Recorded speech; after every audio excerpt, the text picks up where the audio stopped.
Didik TV KPM. Terima kasih Ria. So kita sambung untuk kesan ketidakseimbangan hormon ke atas kesihatan. Okey. So untuk yang ini kita akan lihat kepada standard pembelajaran iaitu menjelaskan dengan contoh punca dan kesan ketidakseimbangan hormon ke atas kesihatan.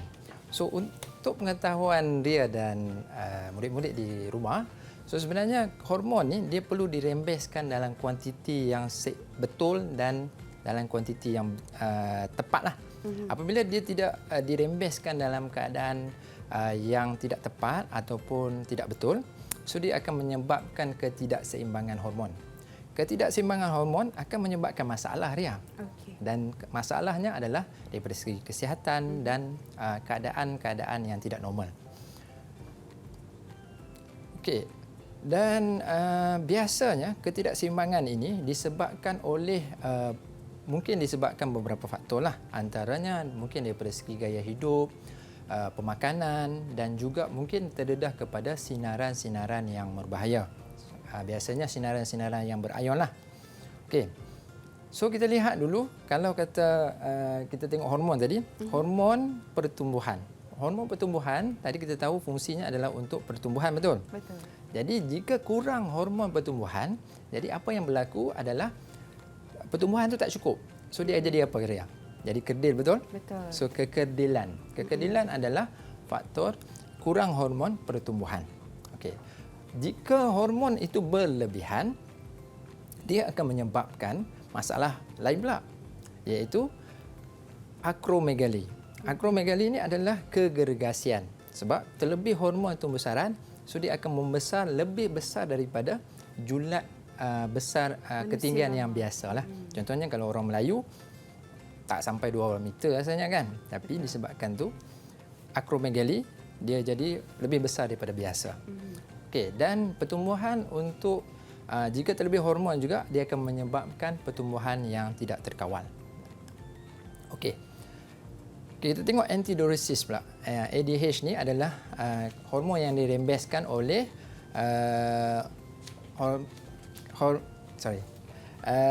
hormon antidiuresis adalah hormon yang dirembeskan oleh kelenjar pituitari.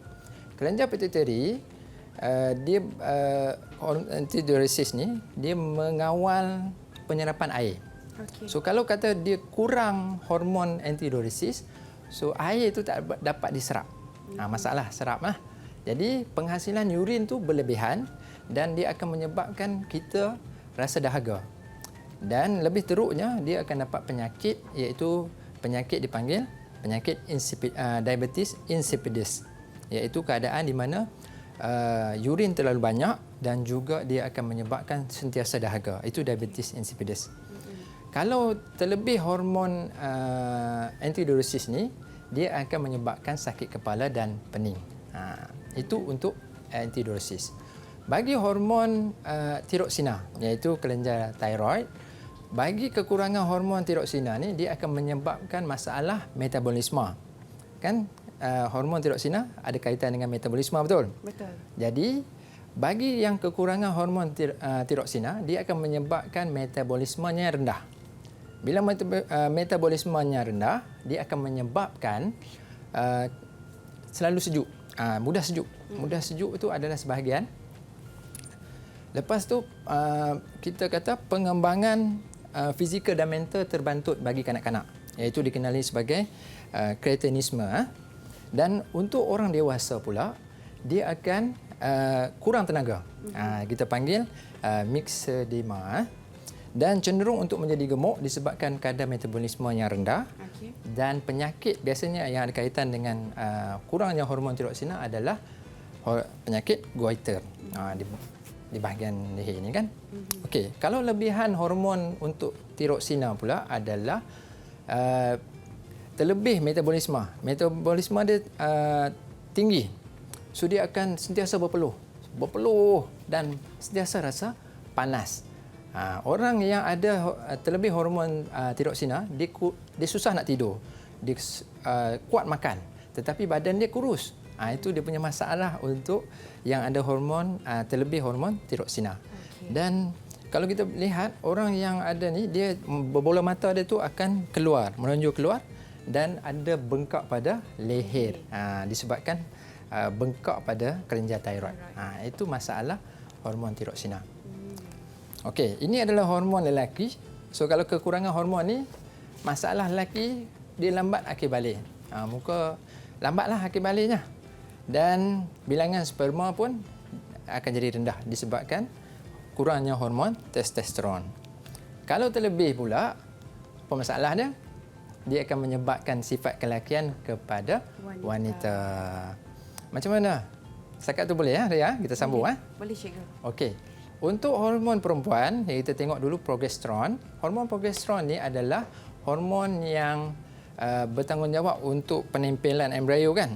So kalau dia ada masalah kekurangan, jadi dia akan ada masalah haid, dia akan ada masalah sakit kepala, sembelit, keguguran. Yang ni keguguran kandungan adalah yang teruklah. Okey, bagi hormon perempuan yang kedua iaitu estrogen, bagi kekurangan hormonnya, dia akan ada masalah perkembangan sekunder seks. Perkembangan ciri-ciri seks sekunder perempuan dia akan terjejas. Dia tak nampak perempuan lah. Dan bagi hormon yang berlebihan, dia akan menyebabkan masalah keperempuanan pada lelaki. Okey. Seterusnya adalah hormon insulin. Insulin kan? Pernah dengar insulin, Ria? Pernah, cikgu. Pernah? Okey. So insulin ni adalah hormon yang bertanggungjawab untuk menukarkan glukosa kepada glikogen. Jika kekurangan, so dia akan menyebabkan glukosa itu berlebihan dan tidak boleh ditukarkan kepada glikogen. Itu masalah dia lah bila kurang. Dan apabila tak boleh tukar, so dia akan menyebabkan aras gula dalam darah meningkat. Itu yang akan berlaku. Kalau kata berlebihan pun ada masalah juga. So apa yang berlaku? Aras gula itu terlalu rendah. Dan keadaan ini dipanggil hypoglycemia, iaitu keadaan di mana kandungan gula dalam darah itu terlalu rendah. Dia akan menyebabkan dahaga lah. Okey, dahaga yang berlebihan.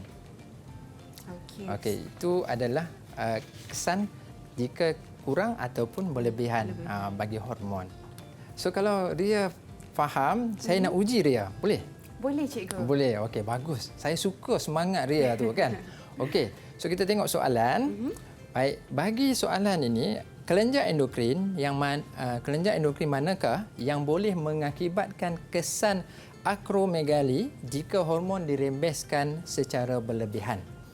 Okey, jawapan Ria hormon pertumbuhan, cikgu. Hormon pertumbuhan. Bagus. Kenapa awak pilih laju je awak jawab kan? Nampak yakin tu kan? Kenapa awak pilih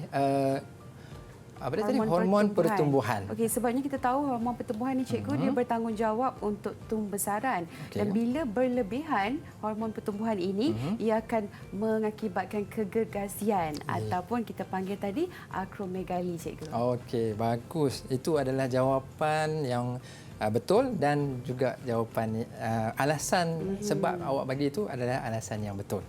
Saya rasa kita boleh teruskan nanti untuk segmen yang seterusnya, betul tak? Kalau macam ni baguslah anak murid. Berapa ganjaran untuk saya, cikgu? Saya nak bagi ganjaran yang besar sikit, ambil yang besar sikit. Okey. So yang ambil. Wow, okey. Kita bagi wow untuk Ria. Boleh, cikgu? Boleh. Okey, saya ada soalan lah, cikgu. Ya. Dengan slide yang cikgu tunjukkan tadi, apakah hormon estrogen ni hanya ada pada perempuan sahaja, cikgu? Okey, bagus soalan tu. Sebenarnya hormon estrogen ni tak semestinya ada pada perempuan sahaja. Pada lelaki pun ada hormon estrogen. Tetapi dalam kuantiti yang sedikit. Kalau kuantiti yang berlebihan, so dia akan menyebabkan masalah yang lain, iaitu masalah keperempuanan pada lelaki. Itu yang kita nak elakkanlah. Tapi memang hormon estrogen tu memang ada pada lelaki dan perempuan memang ada lah. Tapi kuantitinya yang tak sama. Kuantiti yang sikit. Baiklah, terima kasih, cikgu. Didik TV KPM